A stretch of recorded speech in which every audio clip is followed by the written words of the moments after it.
അമേരിക്കയും ഇസ്രയേലും സംയുക്തമായി നടത്തിയ ആക്രമണത്തിൽ കൊല്ലപ്പെട്ട മുൻ ഇറാൻ പരമോന്നത നേതാവ് അയതൊള്ള അലി ഖമനേയിയുടെ 6 ദിവസം നീണ്ടുനിൽക്കുന്ന ഔദ്യോഗിക സംസ്കാര ചടങ്ങുകൾക്ക് ടെഹ്റാനിൽ തുടക്കമായി. ഖമനേയിയുടെ ഭൗതിക ശരീരം ടെഹ്റാനിലെ ഗ്രാൻഡ് മൊസല്ല പ്രാർത്ഥനാ സമുച്ചയത്തിൽ എത്തിച്ചു. ദശലക്ഷക്കണക്കിന് ആളുകളാണ് അദ്ദേഹത്തെ അവസാനമായി ഒരു നോക്ക് കാണാൻ ഒത്തുകൂടിയിരിക്കുന്നത്. ടെഹ്റാനിലെ ഗ്രാൻഡ് മൊസല്ലയിൽ പൊതുദർശനത്തിന് ശേഷം സംസ്കാര ചടങ്ങുകൾ വിവിധ ഘട്ടങ്ങളിലായി നടക്കും. ജൂലൈ 9 അദ്ദേഹത്തിന്റെ ജന്മനാടായ മഷാദിൽ വെച്ചായിരിക്കും സംസ്കാരം നടക്കുക.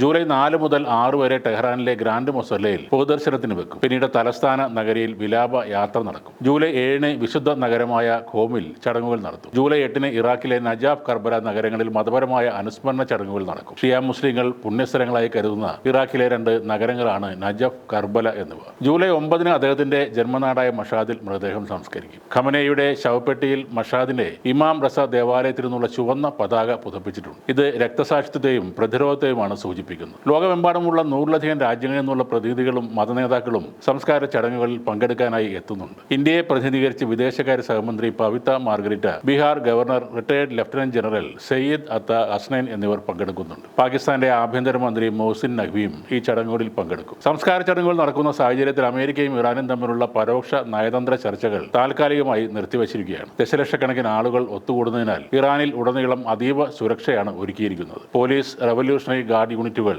രഹസ്യാന്വേഷണ ഏജൻസികൾ എന്നിവരെ എല്ലായിടത്തും വിന്യസിച്ചു കഴിഞ്ഞു. ഇറാനിലെ പുതിയ പരമോന്നത നേതാവ് അയതൊള്ള മൊജ്തബ ഖമനേയി പൊതുവേദികളിൽ നിന്നും വിട്ടുനിൽക്കുന്നത് വലിയ ചർച്ചയായിട്ടുമുണ്ട്. നേരത്തെയുണ്ടായ ആക്രമണത്തിൽ അദ്ദേഹത്തിന് പരിക്കേറ്റിരുന്നുവെന്നും സുരക്ഷാ കാരണങ്ങളാലാണ് പൊതുവേദിയിൽ പ്രത്യക്ഷപ്പെടാത്തതെന്നും റിപ്പോർട്ടുകളുണ്ട്. ഫെബ്രുവരി 28 അമേരിക്ക ഇസ്രയേൽ ആക്രമണത്തിൽ ഖമനേയി കൊല്ലപ്പെടുന്നത്. സാധാരണ രീതിയിൽ മരണശേഷം മൃതദേഹം സംസ്കരിക്കാതെ കാത്തു സൂക്ഷിക്കുന്നത് ഇസ്ലാം രീതിയല്ല. പക്ഷേ ഖമനേയിയുടെ മരണത്തിന് ശേഷം രാജ്യത്ത് നിലനിന്നിരുന്ന അസാധാരണമായ സാഹചര്യം മൂലം സംസ്കാരം നീണ്ടുപോകുകയായിരുന്നു. ഇറാൻ കടുത്ത സംഘർഷങ്ങളെ അഭിമുഖീകരിച്ച ഒരു കാലഘട്ടം കൂടിയായിരുന്നു അത്. ഖമനേയിയുടെ മൃതദേഹം താൽക്കാലികമായി സംസ്കരിച്ചുവെന്നും ചില സ്ഥിരീകരിക്കാത്ത റിപ്പോർട്ടുകൾ നേരത്തെ വന്നിരുന്നു. എന്നാൽ അമേരിക്കയും ഇസ്രയേലും തമ്മിലുള്ള യുദ്ധം സജീവമായി മുന്നേറിക്കൊണ്ടിരുന്ന സാഹചര്യത്തിലാണ് സംസ്കാരം വൈകിയത് എന്നാണ് ഇറാൻ അധികൃതർ നൽകുന്ന സ്ഥിരീകരണം. ഇസ്ലാമിക വിശ്വാസപ്രകാരമുള്ള ആചാരങ്ങളോടെയാണ് ഖമനേയിയുടെ മൃതദേഹം സൂക്ഷിച്ചിരിക്കുന്നതെന്നും ഇറാൻ അധികൃതർ പറയുന്നു. രാസവസ്തുക്കൾ ഉപയോഗിച്ച് എംബാം ചെയ്യുന്നത് ഇസ്ലാം വിശ്വാസം പിന്തുണയ്ക്കുന്നില്ല.